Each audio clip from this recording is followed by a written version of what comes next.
की कहानी सुनाने जा रही हूँ। एक राजा था। वह जन्म से अंधा होते हुए भी राजा ने अपनी राज को बड़ा सुखी रखा था।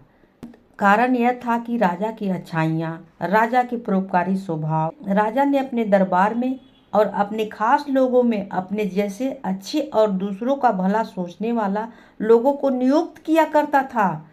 एक बार इस राजा के राज में एक तपस्वी आया। राजा ने उस तपस्वी का बड़ा ही मान सम्मान किया, उसका बड़े अच्छे से स्वागत किया और उसकी बहुत ही सेवा की। तपस्वी राजा से खुश हुआ और जाते जाते राजा को काजल की एक डिबिया दे गया। उसे काजल के बारे में बताते हुए तपस्वी ने कहा, हे राजन, इस डिबिया में जो काजल है तुम्हारी दोनों आंखों की रोशनी वापस ला सकती है। इतने ही इसमें काजल है और सामर्थ्य भी है। इस काजल को अपनी दोनों आंखों में आधा आधा डालकर तुम इस सृष्टि को देखने की क्षमता पालोगे।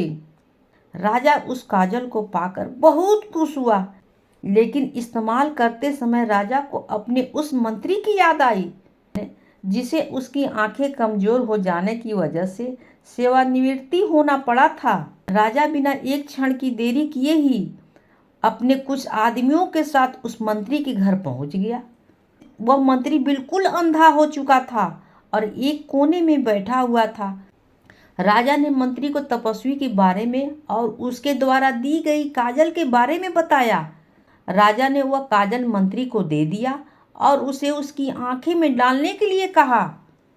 मंत्री ने आधा काजल अपनी आंख में डाला तो उसे उस आंख से बिल्कुल साफ दिखाई देने लगा।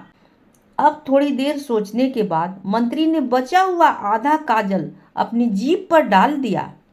राजा के आदमियों ने जब राजा को इस बारे में बताया तो राजा मंत्री पर गुस्सा होते हुए बोले, तुमने यह क्या मूर्खता की? तुम जब दोनों आंखों की रोशनी पा सकते थे तो तुम्हें एक ही आंख की रोशनी पाकर आधा काजल बर्बाद क्यों कर दिया? मंत्री ने राजा को प्रणाम करते हुए कहा, महाराज, जब आप इतना निस्वार्थ होकर मेरे बारे में और प्रजा के बारे में इतना सब कुछ सोचते हैं तो क्या मेरा कोई कर्तव्य नहीं बनता? इस आधे काजल को अपनी जीभ पर रखकर मैंने पता कर लिया कि यह किस वस्तु से बना है।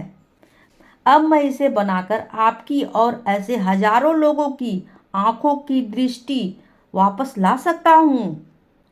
राजा अपने मंत्री की समझदारी और दूसरों को भला करने वाली सोच को जानकर बहुत खुश हुए। उस मंत्री को पुरस्कार देकर सम्मानित भी किया। कहानी होती है समाप्त।